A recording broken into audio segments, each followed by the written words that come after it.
Welcome to Coddiwompling along the Dow with Noel Eastwood, and today I'm going to be talking about planetary rulerships, because basically without knowing the fundamentals of the planets, the signs and the houses, and how they correspond and interact with each other, you simply can't read an astrology chart. So I'm going to put that up there. I'm going to get, now which one was it I was after? This is the one I'm after. Right, so we'll make it bigger. Oop, that doesn't make it much better. What we have here is the standard Western astrology chart. There are 12 houses. There's the numbers in there, 1, 2, 3, 4, 5, 6. So the first half are in the bottom, then from 7 to 12 are in the top. There are half of them are on the left, which is east, and half of them are on the right, which is west. Now, each house corresponds with a sign. Aries for the first. There's the glyph for Aries, a planet, and it corresponds with the qualities and traits of that first house. And we'll look at that in a minute, what each of these mean. But actually, you should be able to do that yourself. First house is self. Look, there it is right there. So the second house is a Taurian house. So this one, the first one is fire. The second one is earth. So this is Taurus. There's the glyph. It is ruled, Taurus is ruled by Venus. And so the second house has qualities and traits of Venus and Taurus. The third house, ruled by Mercury, and that's Gemini. So it is all about communication. What would you expect from Gemini and Mercury? So the qualities are all very, very similar. They all correspond close with each other. With Gemini, Mercury, and the third house, all of the key words will basically be the same. The fourth house is the moon, and that rules Cancer, and it is actually, this is the foundation house, which is where you stand on. So this is where your beliefs, your values, your attitudes, and your childhood upbringing is a critical house, actually. The fifth house is creative, so it's a Leo house ruled by the sun. The sixth house is ruled by Virgo and Mercury, but this is a passive Mercury, not as active as the Mercury that rules the third house. The seventh house is a Libran house. It's an air house, and it is ruled by Venus. So the Venus that rules this one is active. The Venus that rules the earthy Taurus is more passive. That's a nuance that you'll have to learn as an astrologer. The eighth house is the house of transformation. It corresponds with Scorpio and Pluto. And if I had an eraser, I'd rub that little leg out. Okay, I like my Pluto to be nice and simple P. And that's Lowell, L-O-W-E-L-L, the guy that discovered it. The ninth house is all about learning. It corresponds with Sagittarius and Jupiter. And again, those key words will all be similar for the ninth house. The 10th house is reputation, ambition, and it is what we are striving for, what we are reaching up for. It's Capricorn and Saturn. Saturn rules Capricorn and corresponds with the 10th house. And so if you've got your feet firmly planted on the ground and you don't have too many issues and your fundamental foundations are firm, then you can very safely reach up for the stars in this 10th house. So this is what we are aspiring for, and this is what grounds us. Good upbringing, not too much trauma, neglect, malnutrition, abuse, those sort of things. And, you know, we become a little bit more capable of reaching for the stars. The 11th house is an Aquarian house ruled by Uranus. And this is about, it's got friendships here, but this is about what we'd like to give back to the universe, back to the planet, to the people, to the community, to society, and to the environment. It's an important house.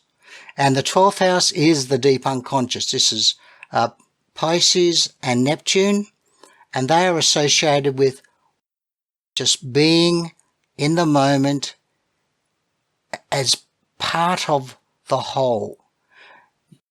Neptune and Pisces in the 12th house, they're like a raindrop that just can't wait to splash into the puddle or the ocean or a pond or a lake or a river, because it wants to be part of everything.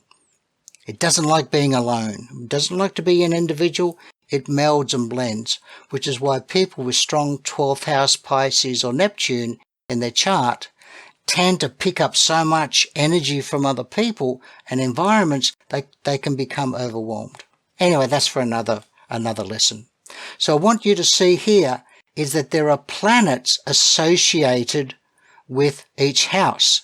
And these planets are the rulers of the sign that is on those that we can see here. So the sun rules Leo, it's fire. Moon rules Cancer, that's water. Mercury rules Gemini, that's air. Venus rules Taurus, that's earth. Mars rules Aries, that's fire. We've got Mercury rules Virgo, which is earth again. Venus rules Libra, which is an air house sign and planet. Pluto rules Scorpio, which is water. Jupiter rules Sag, which is fire. Saturn rules Capricorn, which is earth. Uranus rules Aquarius, which is air. And finally, Pisces is ruled by Neptune, which is water. Here we have the glyphs on the inside. And now each house, here's the first house. It's Aries, ruled by, let me hear it, Mars. There's some key words for you to grab, but also it is fire and it is cardinal. Cardinal means the first. So when you think of the Aries ram, think of that little ram just wants to run and get to the front of the line. It's the little kid in what we call primary school and infants, which be, under 10, 12 years of age. Where they're so excited and enthusiastic that they're bumping into people, they're knocking chairs over. That's Aries, okay? And that's Mars, the little kid energy. So Mars rules Aries, and it is cardinal, which is the first. So we will find cardinal houses in the 1st, the 4th, the 7th, and the 10th. So these are called the angles. 1, 2, 3, 4, and they're all cardinal, which means any planet in those houses have a lot of driven energy. So a little bit like fire. So Aries is cardinal. This one is fixed, Taurus is ruled by Venus. So this is Earth house, and the sign is fixed. So the sign here is cardinal. The 3rd house, it's an air house, and Gemini is mutable, and Gemini is ruled by Mercury. This one here, Cancer, is water. It is cardinal. It's ruled by the moon. Leo is fire, and it's fixed. Fixed is someone who's given a task and will just stick with it. Someone who's a bit stubborn, but they sink their teeth into it. They might not be really good at initiating the project, which is what the cardinals are good at, but they're really good. The fixed people are really good at getting stuck into it. So you'll have someone will initiate it. There'll be the production line that just get in there, and they're the fixed people. And then we have the mutables. The mutables are the ones that they're not really good at starting things. They're not really good at sticking with it. But when it comes to the wrapping paper or doing an advert on the web and graphic design or getting a jingle to go with it, they're the ones you want, the mutables. So Virgo is earth. It is mutable. And that is Virgo is ruled by Mercury. Libra is an air sign, and this house is cardinal. So cardinal again is a starter, an initiator. And Venus rules Libra. Scorpio is water. This house, he's also fixed, so is the house. It is ruled by Pluto, and it's all about, it's the house of chaos, crises, leading to transformation. So this is the house of the occult for me.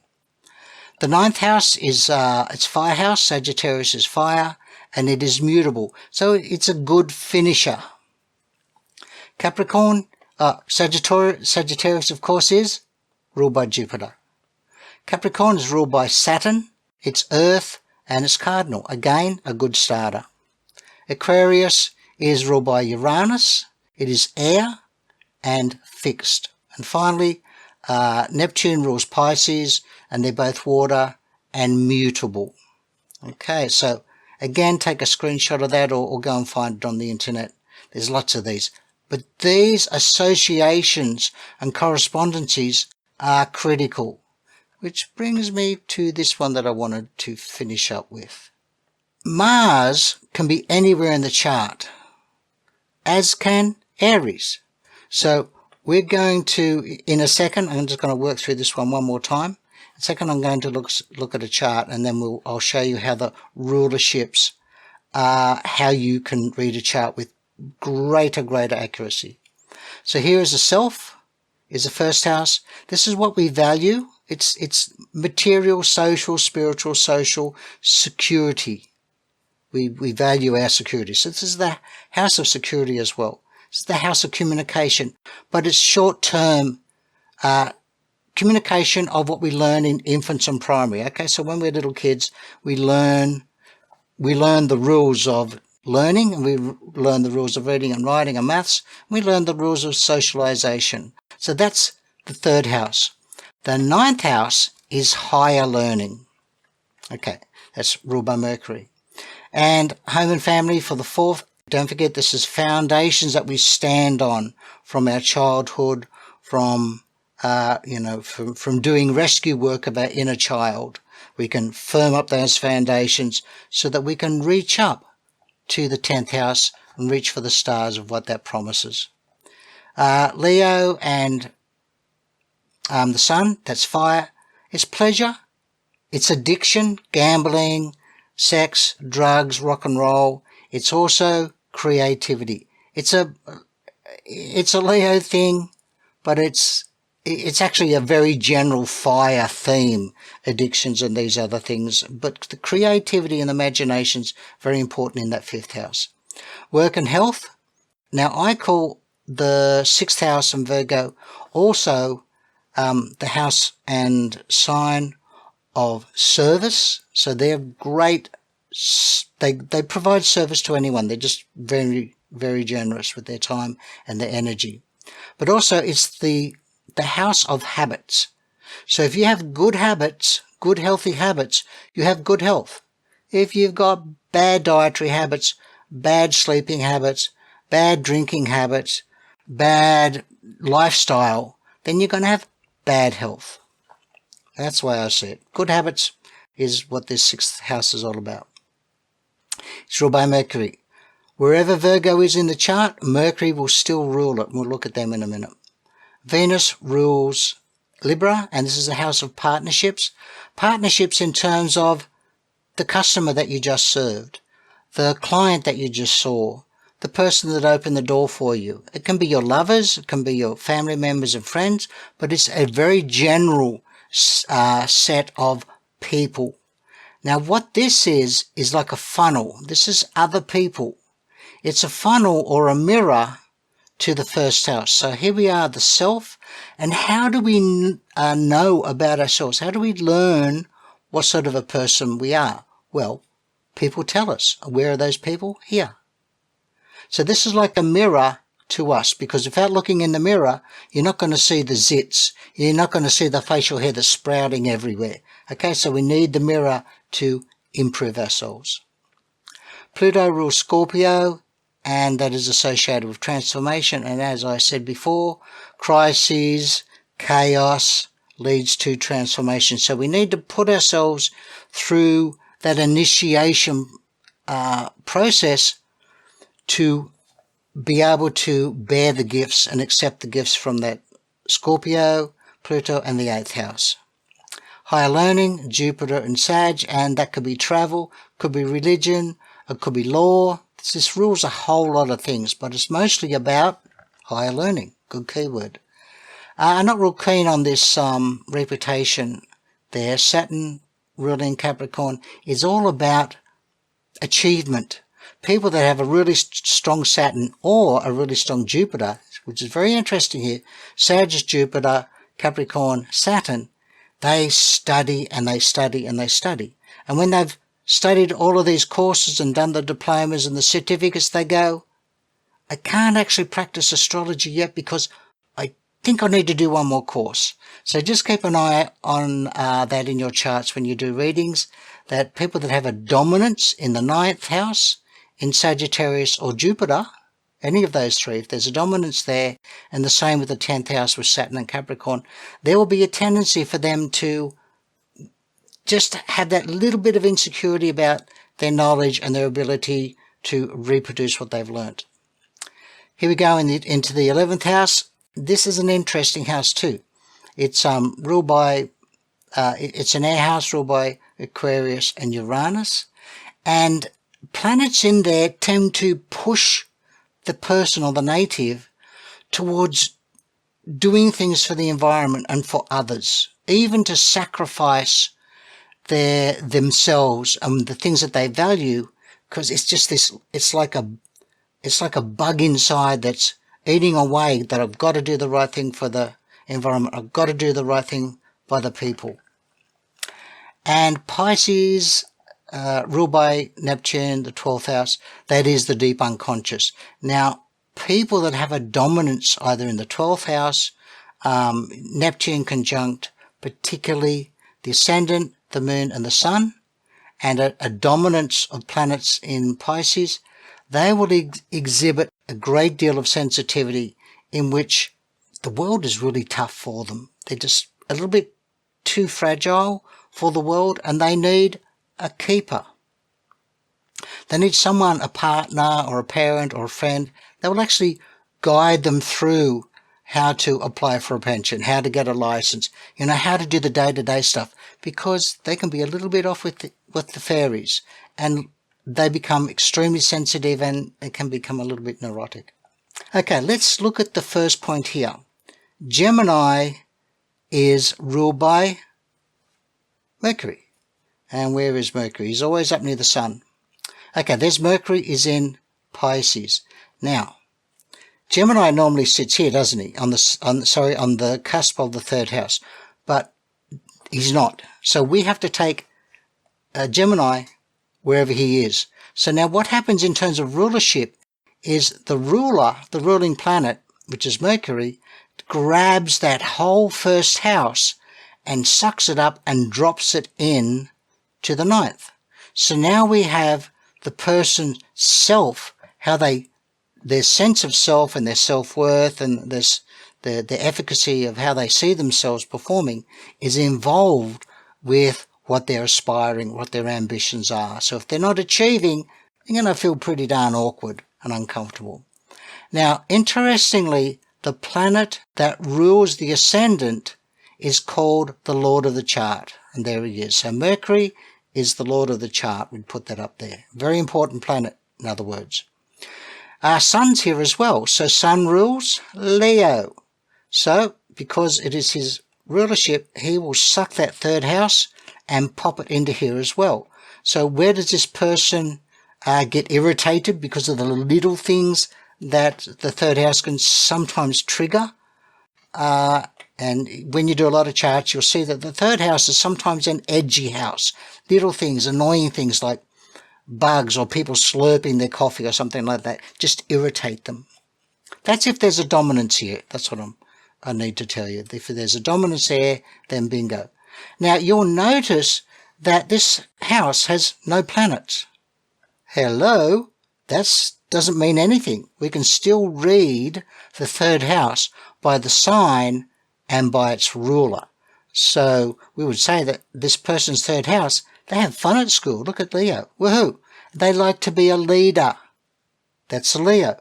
But they also want to use their social position and their personality of charm and warmth and sunshine and a little bit of bossiness in their ambitions, okay, where they're going, where they want to aspire to. Okay, Saturn rules Capricorn. So now Capricorn is sucked up and popped into the 9th house as well. So this person would also be associated with crises of all sorts, crises of conscience, crises of morality, crises of just, I'm overwhelmed, and that hopefully will lead to some spiritual growth associated with what they strive for, their ambitions. Now, if we look at the MC, it's at 14 degrees, and Saturn is at 9 degrees, so that's an orb of 5 degrees. Saturn is now the closest planet to the MC, so this is what I call the planet closest to the MC is called the planet of high degree. That's what I call it. Other astrologers would probably call it the most elevated planet. A lot of people don't bother about that, but I see the planet closest to the MC, particularly if it's within a 45 degree angle from the MC. That planet is a little bit shamanistic. It has the power to shed its light like a light globe hanging in the ceiling of an old-fashioned house. Remember they had that sort of inverted funnel shape to shine the light down? Well, that's what Saturn's doing. That's what the planet of high degree does. It shines its light on the entire chart. So whatever is associated with Saturn and the 8th house is going to influence every arena and field of their life. Neptune rules Pisces, and where is Pisces? Here. So Neptune's pretty comfortable. So this house has 1, 2, 3, 4 planets in it, plus the MC. So that house is dominated by Pisces and the 10th house. So we now have a 10th house stellium. Stellium is 4 or more planets. A mini stellium like this has 3 planets. So what that does, the stellium distinguishes the constellation that we have and distills it into a sign, which is a mini stellium in Aquarius and a full stellium in Pisces, and in the house. So we have a mini stellium in the 9th, which is really strong, and a full stellium in the 10th, which is stronger. So when I say that person has a dominance in Pisces, this chart has it. We got a stellium in the 10th. It's earthy, so that helps ground the need for Pisces and Neptune just to disperse and become one. So when they're walking through the mall, they're taking on the personality and the attitudes and the mood of each person they walk past. So by the time they've walked past Kmart or the fruit and veggie place, they're exhausted. So this person has a lot of that, and also Neptune's in his own sign, and he's also involved in that stellium. And the 12th house, which corresponds to Neptune and Pisces, has 2 planets in it. 2 big movers too, Jupiter and Uranus.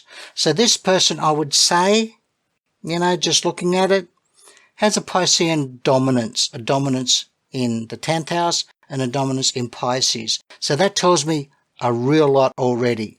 This person's very watery, quite emotional, and needs a lot of grounding. And we would be wanting that earthy moon down here to help ground that person to be able to stand firmly on their foundations, to be able to manifest and reach whatever it is that they're aspiring for.